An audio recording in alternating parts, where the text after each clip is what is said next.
So, Brett, how you doing? I'm good, Hector. Thank you. Doing very well. Uh, well, we're sorry that you couldn't be with us live, but I know you have some issues right now, and we're really thankful for your time. Well, thank you for at least asking me, and I'm sorry I couldn't make it. We're going to try to show up, even though it's late, a few days later, and at least get to meet some people, play a little golf, see the city, and I hope to be back in the years to come. I know it's the first event, but I know it's also a big event, and I wanted to be a part of it somehow, some way. It had some medical issues that I've been dealing with, and I just couldn't get out of a doctor's appointment that I had to be there for. All right. No, we're really thankful that you're still considering having us and being with us. And as you know, descubrete.mx is this event that we're trying to share our stories with the audience so they can relate and find inspiration. And I wanted to start this conversation by asking you, I have a pretty good recollection that after your dad passed away, you decided to go play. Mhm. Can you tell us a little bit about that? Yeah, so for people who follow NFL football, I think most know the story. Somewhere around early 2000s, my father passed away 2 days before we were playing. We were actually in Oakland to play the Oakland Raiders when I got the news. And there were 16 games in the schedule, regular season schedule, and it was the 15th game. So it was the second to the last game. We needed to win both games to make the playoffs, and there still wasn't a guarantee. We had to win those two games, and we needed help with another team losing. So I say that because it was a very important game. And got the news that my father had passed away. The game was on a Monday night football. We were in Oakland on Saturday afternoons when I got the news. And as you can imagine, it was overwhelming. It was a lot to take in, and it didn't really register. I knew it was real, but it didn't seem real. My wife, Deanna, ended up flying out late that night because this was 3 days before Christmas. So a lot's going on. We have two daughters who were young at the time. So they were in Green Bay. When we got the news, Deanna flew out to be with me, and the girls stayed with some friends of ours. And it was never a moment of contemplating whether I would play or not. I think there was a lot of talk of will he or won't he play. That was never an issue. The issue for me was, this is, in my mind, the last opportunity that I will have to honor my father. This is his going out, song, so to speak. So the pressure was enormous that I had placed upon myself to play a game that I'd played for so long, but to play it better in this game that I've ever played in all the years in games combined. And so we never really talked football in a sense of like the strategy of the Oakland game. That was kind of blown out of the water. And coaches generally don't like that. They like to stay in their zone and focus on the game at hand and no distractions. Well, this was totally obliterated how coaches and organizations work. I mean, we had players coming in and out of our room, coaches coming in and out. We talked, we cried, we laughed, we prayed. We would do it all over again. It was just a cycle. And as you can imagine, I got the news Saturday afternoon. The game was on Monday night, so I had what seemed like an eternity before that game was to start. I couldn't wait for the game to get there because the pressure was so enormous for me to play a game that I'd never played before, meaning the best that I'd ever, I didn't want to just play just to play. I wanted to play and win the game because we needed to, and play better than I've ever played before. That was putting just an enormous amount of pressure on me. And I knew the whole world was watching. Will he play? Won't he play? If he does play, will he be of any help, or will he hurt the team? All those things. And then finally the game, was underway, and really it was kind of like, you hear boxers talk about once I got punched the first time, I was okay. Like the butterflies are gone. Now we're in it. Now we're fighting. That's kind of the way it was once the game started. What were your best performances during your career? May be the best. You know what's crazy about that? At halftime, halfway, just halfway into the game, I had better stats in 2 quarters of football than I'd had in 4 quarters in any game up to that point. That's pretty amazing. That's the God thing. Yeah, you said something very important about honoring your father. I think that's legacy. That's something that has to be installed in young people. Correct. Well, I want to ask you, what do you believe will be your motivation to have such a long career? Why go for so long? That's a great question. And I've had that question and many times over the years, like, did you know you wanted to play 20? Or what made you play 20? Or how did you come to the fact that, did you wake up one day and go, wow, this is 18 years. I mean, 2 more and I'll make 20. The thing with me, and I think this is important for anyone listening to this, watching, whatever it is you choose to do in life, it's okay to set goals, but I don't think that I just don't, for me, it wouldn't have been good for me to say, and I guess the best way to explain it is I would see guys come and go each year, new players, high expectations, and next thing I know, they were gone. Then there was guys that flew under the radar that lasted a long time. And to me, the ones that didn't last very long were the ones that you would hear them say in a conversation, maybe with you or with other people. Yeah, I'm going to play 5 years and make my money and I'm going to get out. Or I'm going to play 10 and and then I'm done. When you start trying to dictate, at least in sports, how long you're going to play, there's a lot of factors that go into you being on the team year in and year out. Heck, for that matter, week in and week out. Performance, injuries, health. You have no injuries. Maybe you're healthy, but you just can't play like you did 5 years ago. And teams move on. So they always took the perspective of, I'm going to play as long as I can play and as long as I like it. And, if my body holds up, I'm enjoying my teammates, I'm enjoying the competition, I'll just keep playing. And the next thing I knew, it was like year 18, and I was like, man, how did I get this far? And then lo and behold, I played 2 more to close it out at 20. But, is there a number that's too much or is there a number that's too little? No, I think it all comes down to the individual. Do you love playing the game? Do you love going to work? Because, there's people listening to this and maybe you have a good job that you enjoy doing, but one day, and this is what I would tell people. If I wake up one day and I'm driving into the facility and I'm like, I just don't feel like doing it today. I don't have it in me. I don't feel like practicing. Then the writing is on the wall. And I think that it's that the beginning of the end is starting to set in on you. And when you start looking at like something, I grew up, I wanted to play pro baseball or pro football. And that was it. There was no plan C. If I wouldn't have had the opportunity to play either, I don't know what I would have done. But to me, it was a sport. I loved to play. I just enjoyed the practice. Can't say I enjoyed the running and working out and all that all the time. That was something you had to do. But there came a point about year 19 where I could sense that it was more work than it was play, if that makes sense. So, yeah, at that point I was nearing the end anyway. I mean, year 19, I'm just almost 40 years old. And so I was beat up, but I'm thankful for the 20 years I had. Very thankful. Well, we all are. We enjoy watching you for those 20 years. You were talking about being young. How was Brett as a kid? How did Brett grow up? I wouldn't say a troublemaker.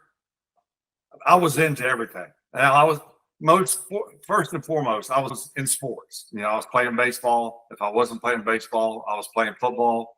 I tried basketball, wasn't very good, but I was always playing something. I got an older brother, a younger sister, and we were always out in the yard competing, 2-on-2, 3-on-1, whatever. And there wasn't a whole lot of time for anything else. I mean, we were rambunctious. We were always playing. It was storming outside or there was a hurricane and we couldn't be inside. We would make up a game, and play. We would break windows. We would break lamps. We would tear up furniture. We were a handful. But I think, and another thing that surprises people, my mother and father were both school teachers. In 12 years, I never missed a day of school. So I had perfect attendance. And to me, that relates to how I never missed a game in football. I can't say I was a great student, but I did enough to get by. I was smart enough, which just sounds weird. I was smart enough to get by and good enough to get a scholarship and go play college ball and all that stuff. But why not just kill it in your academics? Well, I'd rather been out on the schoolyard playing kickball or softball or baseball or football than doing schoolwork. I knew I had to do schoolwork to get me to where I wanted to go.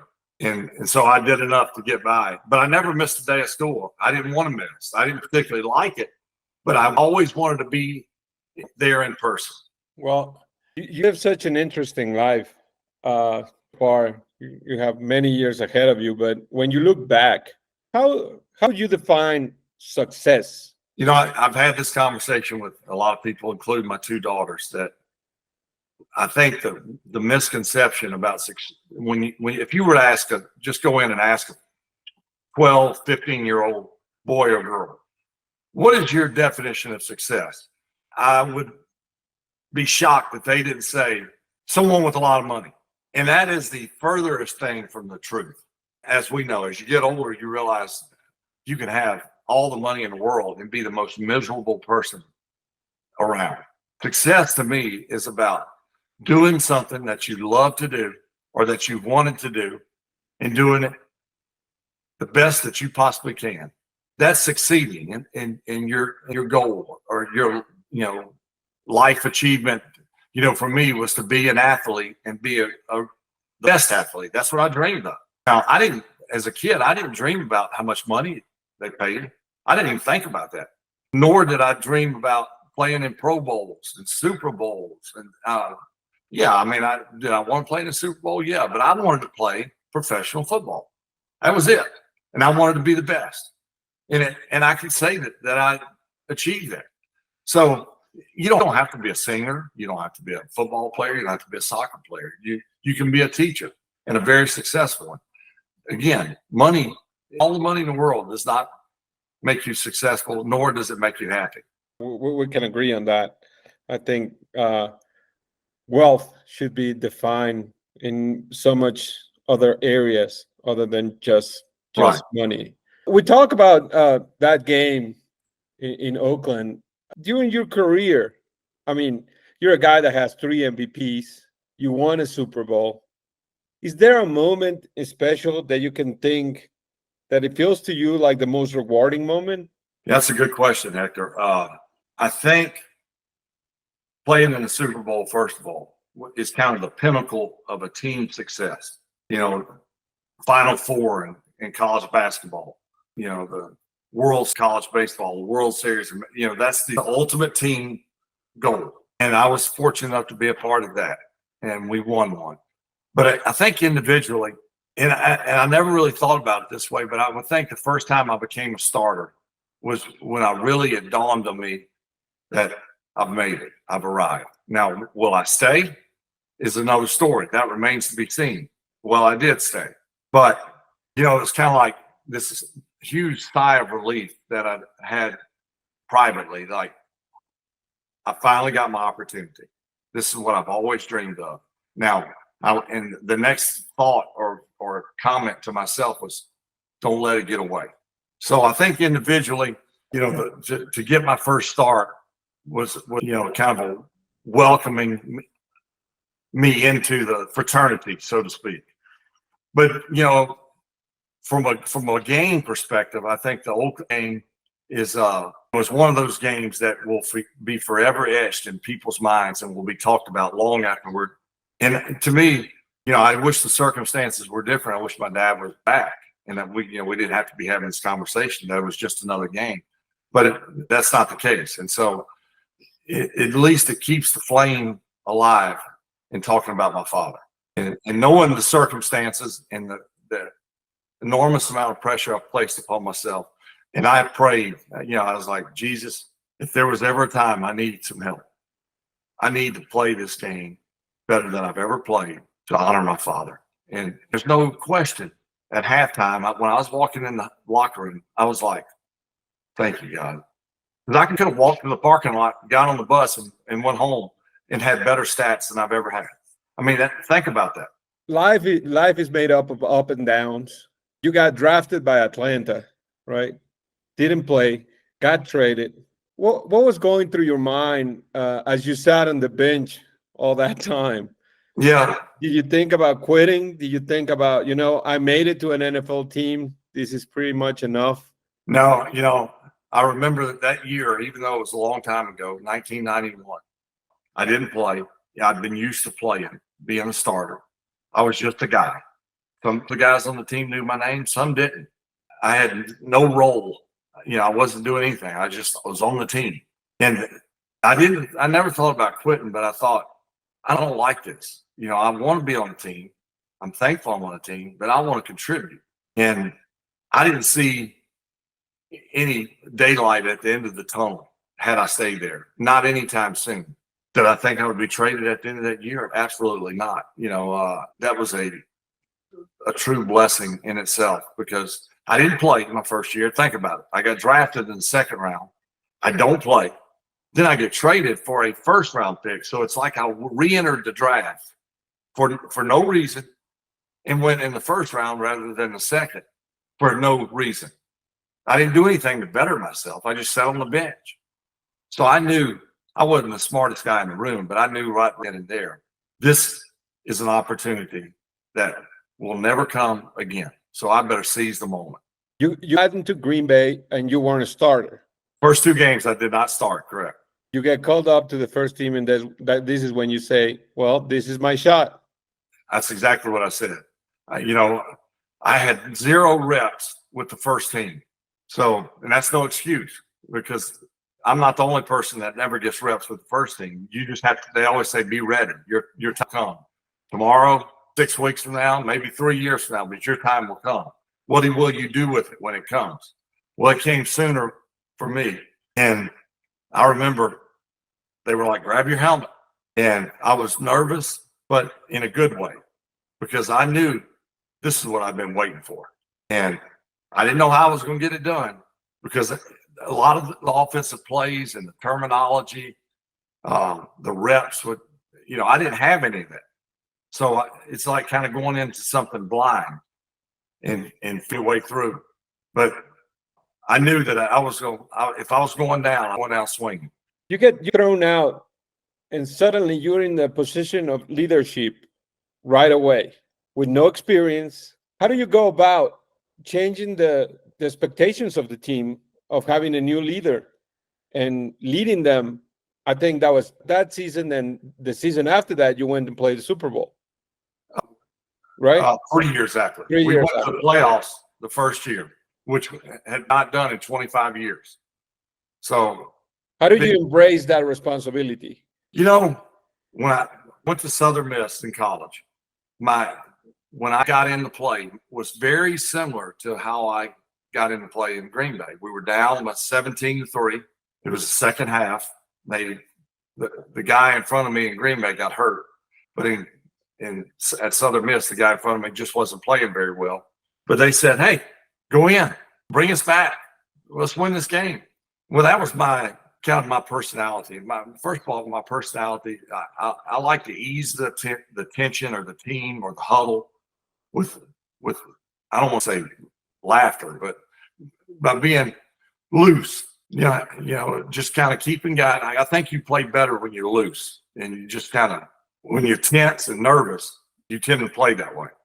So I got in the huddle. I'm 22 years old, and I said, "Hey, we're going down to score." And one of the old offensive linemen was like 35 years old. Was like, "Hey, shut the F up and call the play." And I'm like, that was kind of my indoctrination into, shut up with the Mickey Mouse stuff and just play. And all of a sudden we'd go right down the field and we score. And I think everyone maybe didn't believe before. I gave the impression that I believed, but I did. I thought, what's the big deal? We'll just go down and score.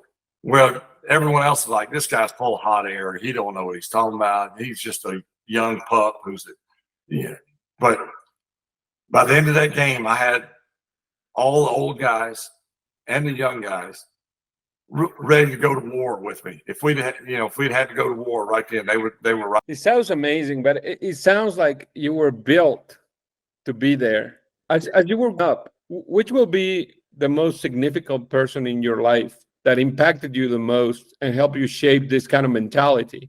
Yeah, I tell people all the time that my dad he was my football and my baseball coach all the way throughout growing up. And he taught me very little about the technical parts of the game, like throwing and reading defenses and, understanding how plays are called versus deep schemes and things like that. What he taught me was, I don't know if you've ever seen the movie Karate Kid. Yep. Mr. Miyagi. He's teaching the young kid. The kid wants to learn to fight. He's like, Mr. Miyagi, when do we learn to fight? When do you teach me to punch or kick? And he says, first you paint the fence. Well, the whole time, what Daniel's son didn't know was he was prepping him for that time. This is all going to kind of come full circle at some point. And that was the way my dad, why was I having to do tackle and blocking drills and around doing monkey roll drills and all this stuff? I wanted to throw and touchdowns and make dramatic plays and all that stuff. But my dad was like, you'll do what the rest of the team does. Or if you don't like it, you just go on home. You don't have to play. And the other aspect of it was the toughness part of it. So he told me as far back as I can remember, he said, look, let me just tell you something right now. If you ever lay on the field, don't expect me to come out there and get you up. And your mama ain't coming out of the bleachers and she's not getting you up. Now you better get your butt up because the team's counting on you. Get back in huddle and call the next play. And I never missed a game. I went 19 years without missing a game. And I think the leadership and the toughness were instilled in me at an early age, and not directly, not like, okay, you have to be tough. I would say it's important for the team to know that you're willing to do what they do and then some, and that, if not more than they're willing to do, because they're going to look to you for leadership at some point. They're not going to look to you for leadership if you're skipping practice or showing up late or not doing the things that they do. They're not going to follow you. And he's absolutely 100% right. Yeah. Leaders eat last. Yeah. Very, very, very well said. It blows my mind having a 20-year career. And then by the end of that career, you decide to go and make a move and go play for the Vikings, which at the time, how do you come to that decision? I mean, you've probably been asked this a bunch of times, but sometimes in life, you have to take decisions that they don't seem to be what all other people want you to. You have to go through your gut with your gut, with your feelings. Yeah, so I played my first year in Atlanta. I get traded to Green Bay. I played 16 years in Green Bay. We win the Super Bowl. We lose the Super Bowl. I have some fantastic years. But the best year, statistically speaking, as a Packer was my 16th year. Played outstanding. We almost went to the Super Bowl again. After that season, we lose the championship game. The management for the Packers didn't necessarily want me to leave, but they didn't necessarily want me to come back, if that makes sense. And I sensed it. I went home after the season, and I told our head coach, look, give me a couple months. I was just so, we were a play away from being in the Super Bowl yet again. And I just didn't want to think about football for the first couple of months where they called and answered. And finally, at the time, I was like, if you're asking for a commitment to come back and play right now, This is like April. I said, I can't make that commitment. I'm just not right now. I don't want to think about football. And they took it as a retirement. They're like, okay, so we're going to set a retirement press conference up here tomorrow. We'll have a plane down to pick you up. I mean, it was that fast. And me and Deanna, we go to the press conference. I get all upset, and I think part of the reason I was upset was I didn't know if I was making the right decision, retiring. At that particular time, that day, did I want to play football? No. But come 2 months later, 3 months later, training camp, would I want to go play? More than likely, yeah. And sure enough, that's what happened. So I retired and I started getting the itch and thinking about it. But I was like, I know they don't want me to go back there and play, the management. So how can I go back and play for a team that doesn't want me? Not the players, the management. Meanwhile, one of my dear friends was the offensive coordinator. He called the plays for the Minnesota Vikings. His name's Darryl Bevel, a great guy. He would always be, man, come play with us, kind of joking, like, well, now that you're retired, you can come play with us. And I was like, oh, that would be nice. He said, do you have the itch to play? I said, yeah, I got the itch to play. But I mean, if I unretire, I'm going to look like a goofball and, a jackass. And well, about end of May or June, one of my old friends that was a teammate and also now had become one of the coaches for the Packers comes here to my home in Hattiesburg and visits me. His wife lives in New Orleans, or is from New Orleans, so they were visiting family. He drove up, and we rode around and talked football, talked life. And he said, do you miss it? And I said, you talking about football? And he goes, yeah. I go, well, it's off season still, so not really. But as we get closer to the training camp starting, I do miss it. I kind of get the itch. So he said, you mind if I tell Mike McCarthy, our head coach? I said, no, don't mind. So he went back and told him, and that stirred up a hornet's nest. And there were some harsh words said on both sides, and ultimately they traded me to the Jets. I can't say that there was two teams, according to the Packers, that wanted me, the Jets and the Tampa Bay Buccaneers were willing to make a trade for me. I don't know if that's the truth, but that's what they said. So I had decided I would go to the Buccaneers, but I said, give me till tonight before we make a move one way or the other. Well, between that time and tonight, they traded me to the Jets. And I felt like that they did that because they felt like I would be lost forever. The Jets had struggled for a long time. They didn't play the Jets. Totally different conference. So I would just fade away. And as that season got underway and progressed into the latter part of the season, I felt like that they had won, if that makes sense. Like the Packers had shipped me off to nowhere land, and I tore my bicep midway through the season. I was making bad throws. I was hurt. If I ever wanted to play football again, I had to have surgery on my bicep. So there was a lot of things to think about. I'm 39 years old, and I go home. The Jets wanted me to come back. I told them I didn't feel like I had it in me to come back there. So they cut me loose, gave me a free pass. I had bicep surgery, and lo and behold, the Vikings give me a shot. And I'll be honest with you, when I committed to play with the Vikings, I wasn't entirely sure I was all in. But a big part of me wanted to come back to play against the Packers and to prove that I still could play. I felt like I had a vendetta to get over, because I felt like they thought I wasn't enough to play for them anymore. That I was a has-been. And so once I made that commitment to go to the Vikings, I knew I had to be all in, and I was, and I had a blast. We came a play away from the Super Bowl again. Yeah, I clearly remember that. As I to you, I can get a sense that you take a lot of decisions, big decisions. After you win a Bowl, become an MVP, they say it's lonely at the top. How do you get a support system around you to help you make these decisions? Do you have to go all by yourself? Do you have a couple of people that you get close, that you're close to, that you can talk to? Yes, on all the above.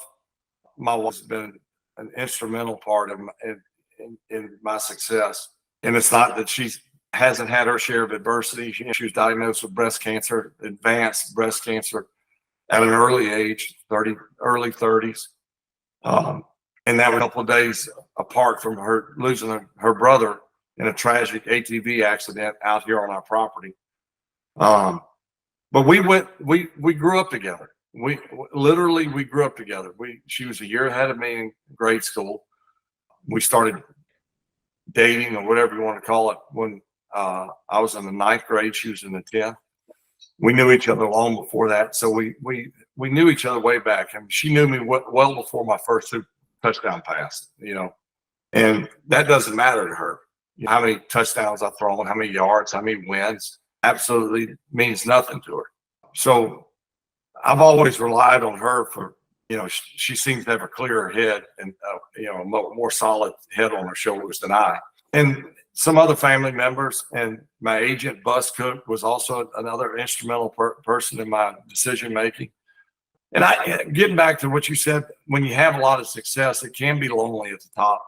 No different than being lonely after retirement. If you don't have something to fall back on, family, a hobby. For me, when I retired for good, I had daughters that were still playing high school volleyball and basketball, and I loved going to the games. I was one of those dads, all in, but I wasn't yelling and screaming. I was supporting them 100%. And I had stuff to do on my property. I enjoyed, not necessarily farming, but just doing stuff, making my property look nice and being proud of that. And that gave me something to do all the time. We started traveling, which we never did prior to retiring. We kind of made this deal, Deanna and I. She's like, while we can still do it, let's travel, see the world, go places. So, the two are very similar. If you don't have something or somebody to fall back on, to lean on, you will be lonely.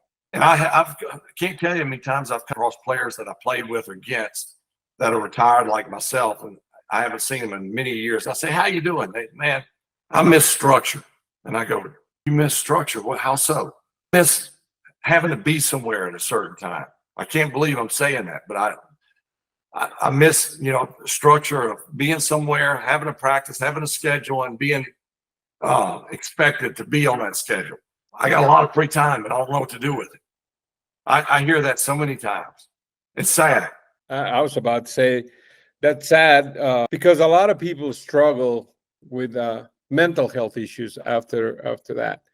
You had your own. You've been open about it. You've been open about talking about a few more beers than you should back in the day. Too many beers, too many pain pills.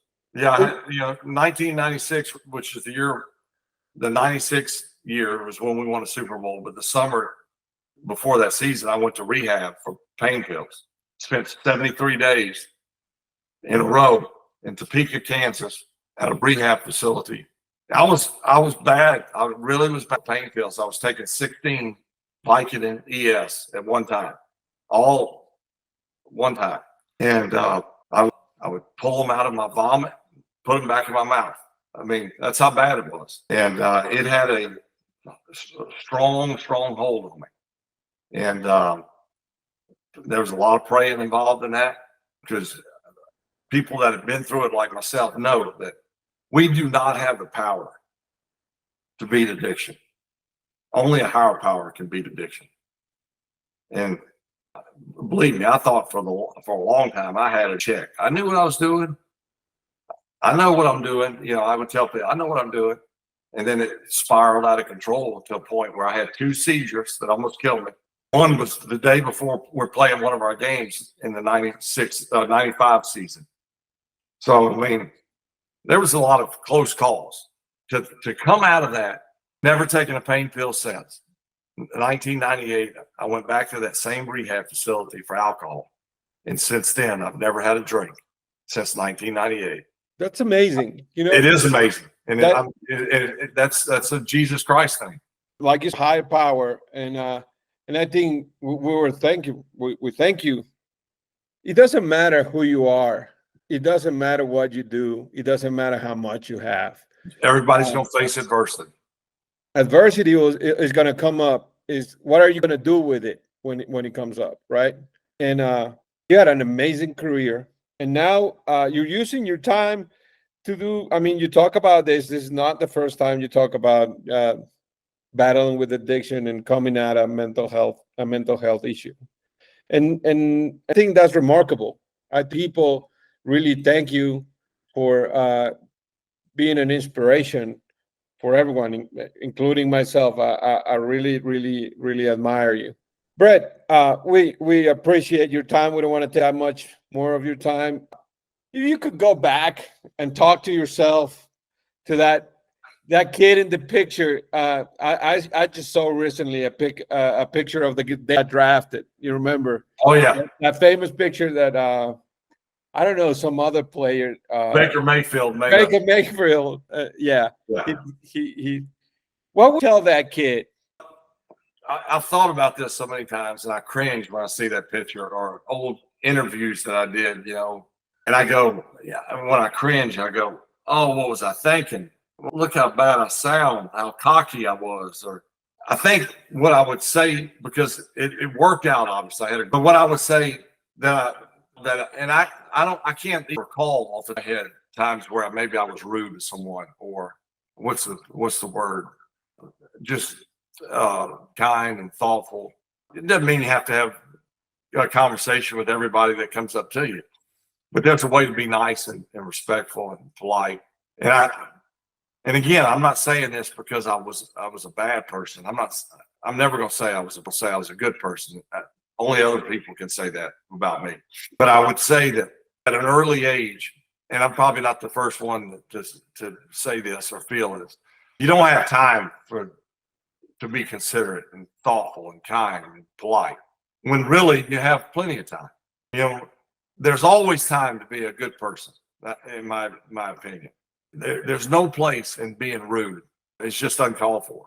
And I would go back and tell my other self, look, you got a bright future ahead of you. Trust me, I've seen the future. You got a bright future. But I want you to think about something from day one. I want you to, every person that you encounter, maybe for a minute, 30 seconds, 5 minutes, or even just in passing, you make it a point to be a thoughtful person to them. If they say hello, good morning, you say the same thing. Don't roll your eyes and say, what's her problem? Or what, just always be considerate of others. And then at the end of your career, you'll see what I'm talking about. And what I would mean by that is you had all this great and wonderful things happen to you, but you were extremely nice and polite and thoughtful and considerate to everybody that you came across. And God will smile heavily on you for that. I just think that that's important for anyone, but specifically ladies, and holding the door open and saying please and thank you and yes ma'am, and being a good person. That's what I would say. I would say that really to any kid. Just to finish, the name of the event, let me tell you a little story. Descubrete in Spanish has two meanings. One meaning is find yourself, discover yourself. And the other is like, if you take off your clothes, you'll be, descubrete is taking off that you've been carrying for a long time. When we came up with the idea, it was giving people tools to find themselves and not let the past define the future. I got my wife, sorry to cut you off, Hector, Yeah. but my wife has a great saying that she used to say to me after a bad game, after a bad year, or after terrible adversity. Look at life through the front windshield rather than the rear view mirror. You can drive a lot safer when you're looking out the front windshield and looking in the rear, going forward, looking through the rear view mirror. And it's so true. Living life, but dealing with the past all the time is no good for no one. So I like that theme. I like that theme because it's so true. You got to move on. What just finished? What's Brett now? After all this, what have you discovered of yourself? What's the most treasure thing you have inside. What's the secret sauce that you could Well, say led you to life? Because humility is one. Humility. And when I was prepping for my Hall of Fame speech, which was a huge event, I don't know how many people watched. I knew that this was my last time to get up and speak about my career in a way that I can honor the coaches and players I played with, and just so I wanted to hit a home run, so to speak. And I remember looking up different words that I could use, and I remember looking up humility, and I'd heard humility mentioned a lot, but I really didn't know what it meant. And I really kind of dove into that word, and I said, that's me. You know, as much as I want to think that my success is because of me, I'm full of, you know what, you know, my success is because of my teammates. My success is because of my coaches. My success is because of my wife, my parents, and certainly Jesus Christ. Because there's many times I could have died, failed, never was heard of again. Why did I overcome all those things and rise to the occasion? Again, it wasn't because of me. It was because of the factors that I just mentioned, most importantly, Jesus Christ. faith. You know, so when I look back at my career and where I am now, one thing I've learned, I'm not as tough as I once was. My body is breaking. I didn't think it was for a long time. So things have started to shoot their ugly head, if you will. And it sucks, but you know, if I had it to do all over again, I probably would do it the same way, just because that was me. Maybe made a few decisions different, maybe not. I don't know. It's hard to say. The only way you would ever know is if you could go back, and we know that that's not true. So I had a wonderful career. I'm very thankful for the success that I was able to be a part of. I say part of, not that I was able to accumulate myself. And just very blessed. I got a wonderful family, 3 great grandkids who, you know, are just awesome kids, way more awesome than I was. So I got a lot to be thankful for. Well, and we're thankful to having you. And you know, we're really, really thankful to have you. Thank you for your time, and we'll see you soon, man. Okay, Hector. See you in a few days. Thank you.